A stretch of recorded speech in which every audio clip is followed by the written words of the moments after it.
Hoax. I am your host, Neil Mitchell.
And the serpent said unto the woman, You shall not surely die, for God does know that in the day you eat thereof, then your eyes shall be opened, and you shall be as gods, knowing good and evil.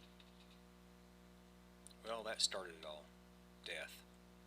Without which we would not have a reason to doubt, without which we would not look upon ourselves as gods as we do today.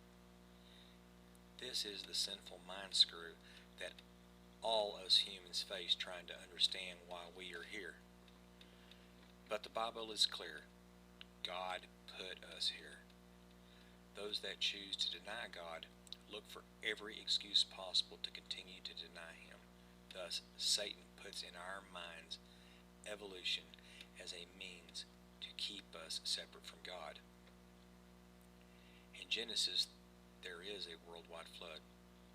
In ancient texts from all over the world, there is written accounts of such flood.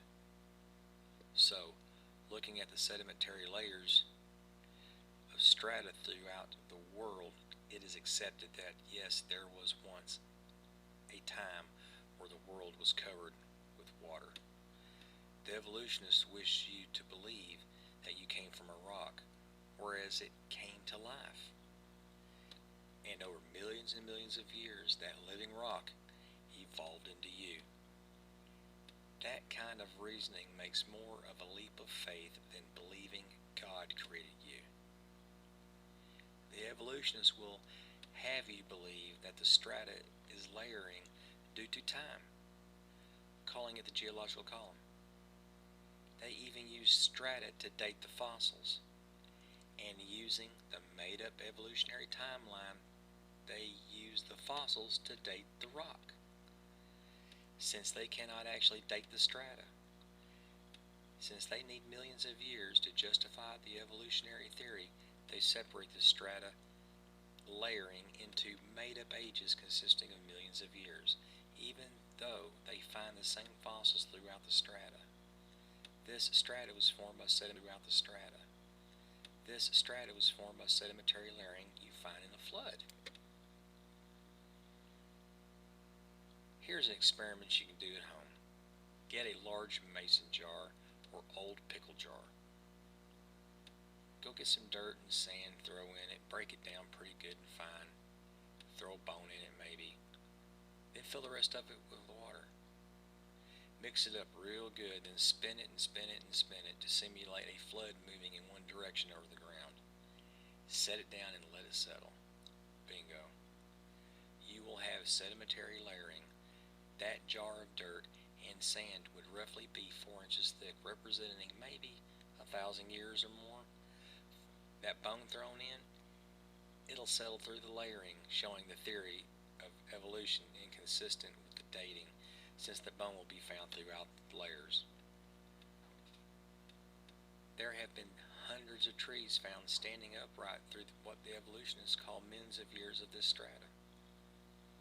Now, trees rot. If they all died without being covered by a great flood, they would not be here. Into that. Anyway, I just hope you understood what I was saying, and I would like for you to look into it a little farther and deeper before you make your mind up about what is and what isn't. Don't believe everything they tell you. Do your own research. Do your own checking. Don't take somebody's word for something because they are a quote unquote expert. These people make their living by being quote unquote experts. It just blows my mind. It just blows my mind the way they go about it. Anyway, folks, go to planethoax.com. Take a look at the pages yourself. Check out the news on the front page. Start opening your eyes up. Awake yourself from the deceit and from the deception. Open your eyes up to the good and the evil in the world. In the end, it will make all the difference in the world. And it will be making all the difference for your soul. Anyway, thank you very much for listening to my installment.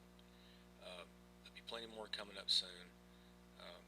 We'll try to do live shows. We'll do all this stuff. So bear with me. Bear with my guests. Bear with yourselves too. Anyway, leave whatever comments you like at the bottom. The comments don't bother me. I'm sure I'll have some pretty rough comments about what I had to talk about. I'll have these quote-unquote experts come in with their quote-unquote theory of quote-unquote millions of years, and they will just continue to justify the means by what they tell me about evolution by trashing what I had to say about God. They don't want to believe in God. They want to be atheistic about it. Pretty much the way I look at it is they don't want to have anybody to tell them what to do. They don't want to have anything, they don't want to get spanked by daddy is all there is to it. That just doesn't make any sense to me why they would want to do that. But to each his own. We'll all figure it out in the end. Anyway, thank you very much for listening, and we'll see you in the next installment. Thank you.